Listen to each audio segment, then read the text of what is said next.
alimentos, a seca histórica que atinge diversas regiões do Brasil pressiona a inflação e acende sinal de alerta no governo. O cenário atual, marcado por temperaturas elevadas e escassez de chuvas, tem impactado significativamente o setor energético e a produção de alimentos. A falta de chuva registrada em quase todo o país já foi parar nas prateleiras dos supermercados. Um dos grandes problemas é a incerteza no mercado produtivo. A inflação no preço dos alimentos é pressionada pela seca e pelas queimadas. Não dá para saber o que vai dar para produzir e o que vai dar para aproveitar. Ainda de acordo com o economista da Fundação Getúlio Vargas, Matheus Dias, a tendência é de uma piora ainda maior. Ele destaca o resultado do último levantamento do IPCA, o Índice Geral de Preços ao Consumidor Amplo.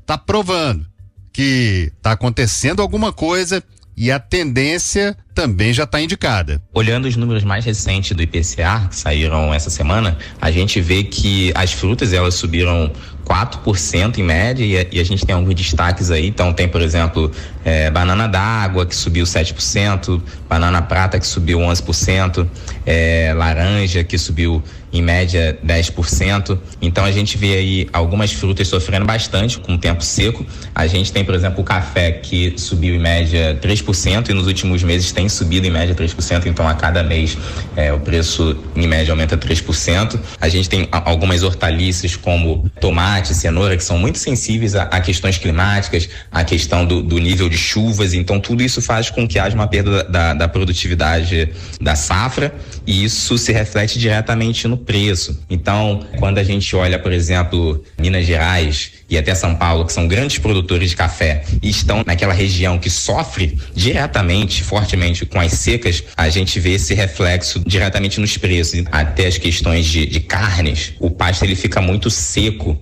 e o gado ele acaba não tendo uma alimentação tão adequada e isso faz com que aumente outros custos com nutrição, por exemplo, para compensar essa questão do pasto mais seco. Tá tudo dependendo da chegada das chuvas e da intensidade, da quantidade de água que vai vir. Em Minas, são quase 150 dias sem chover. Quando a gente fala de alimentos, quando a gente fala do campo, tudo que é muito intenso acaba sendo ruim. Então, se você tem seca demais, se você tem chuva demais, pode ser que alguns alimentos eles se beneficiem, mas outros eles acabem sofrendo um pouco mais. Então, o ideal é que tenha uma estabilidade. Então, se voltar a chover em níveis moderados, a tendência é que essas safras que estão sofrendo com a falta de chuva, elas possam ter menores perdas e, consequentemente, o repasse para os preços vai ser menor. A notícia ruim é que não dá para ter uma previsão de melhora a curto prazo. Não há expectativas de melhora, até porque ainda estamos no período mais seco. O verão, que naturalmente, apesar de ser um período mais quente, ele também chove mais, ainda está um pouco longe. Então, acredito que o problema com os preços de alimentos que são mais sensíveis às chuvas, eles devam continuar. Ouvimos o economista da Fundação Getúlio Vargas, Matheus Dias. Repórter André Vasconcelos.